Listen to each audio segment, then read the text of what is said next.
Jerusalem shall rise and never, ever fall again. Now, when he come in there, he said, first he saw sin in the city like he never saw before.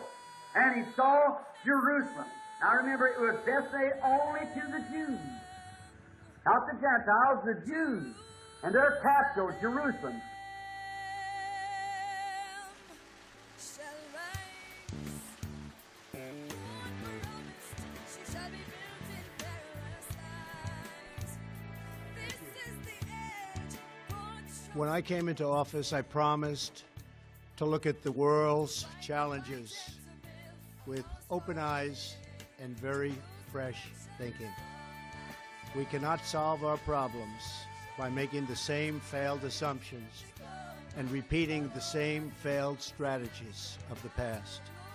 Old challenges demand new approaches. My announcement today marks the beginning of a new approach to conflict between Israel and the Palestinians. In 1995, Congress adopted the Jerusalem Embassy Act, urging the federal government to relocate the American embassy to Jerusalem and to recognize that that city, and so importantly, is Israel's capital.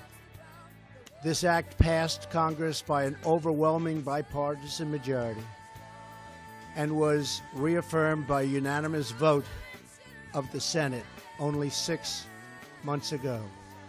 Yet for over 20 years, every previous American president has exercised the law's waiver, refusing to move the U.S. Embassy to Jerusalem or to recognize Jerusalem as Israel's capital city.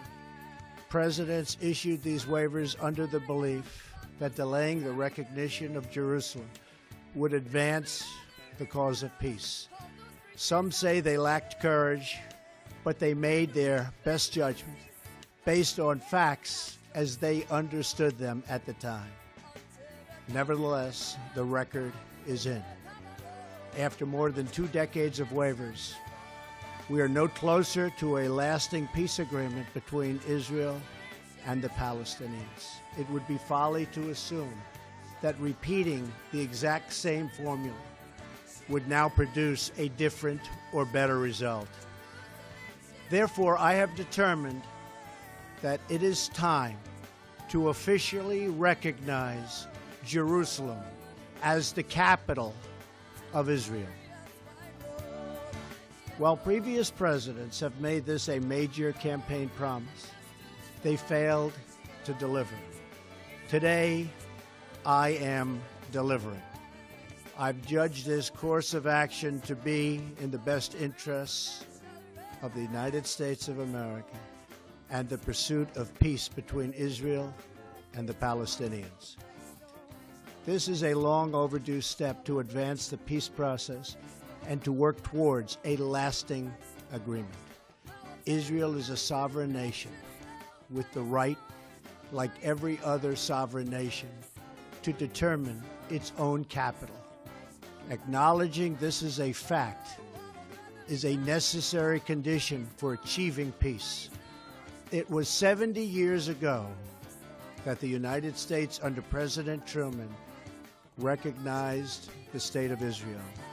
Ever since then, Israel has made its capital in the city of Jerusalem, the capital the Jewish people established in ancient times.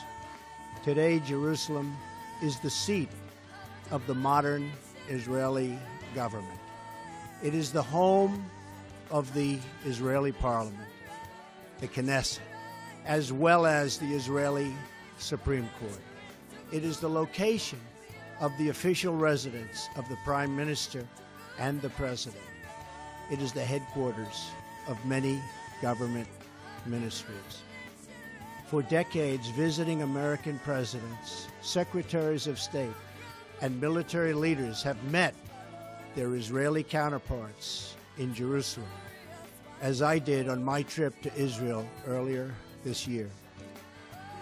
Jerusalem is not just the heart of three great religions, but it is now also the heart of one of the most successful democracies in the world. Over the past 7 decades, the Israeli people have built a country where Jews, Muslims, and Christians, and people of all faiths are free to live and worship according to their conscience and according to their beliefs. Jerusalem is today and must remain a place where Jews pray at the Western Wall, where Christians walk the stations of the cross, and where Muslims worship at Al-Aqsa Mosque. However, through all of these years, presidents representing the United States have declined to officially recognize Jerusalem as Israel's capital. In fact, we have declined to acknowledge any Israeli capital at all. But today we finally acknowledge the obvious, that Jerusalem is Israel's capital. This is nothing more or less than a recognition of reality. It is also the right thing to do. It's something that has to be done.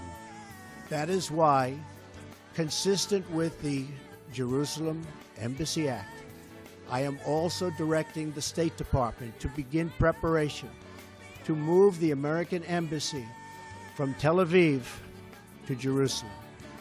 This will immediately begin the process of hiring architects, engineers, and planners so that a new embassy, when completed, will be a magnificent tribute to peace. This sacred city should call forth the best in humanity, lifting our sights to what it is possible, not pulling us back and down to the old fights that have become so totally predictable. And finally, I ask the leaders of the region, political and religious, Israeli and Palestinian, Jewish and Christian and Muslim, to join us in the noble quest for lasting peace. Thank you. God bless you. God bless Israel. God bless the Palestinians. And God bless the United States. Thank you.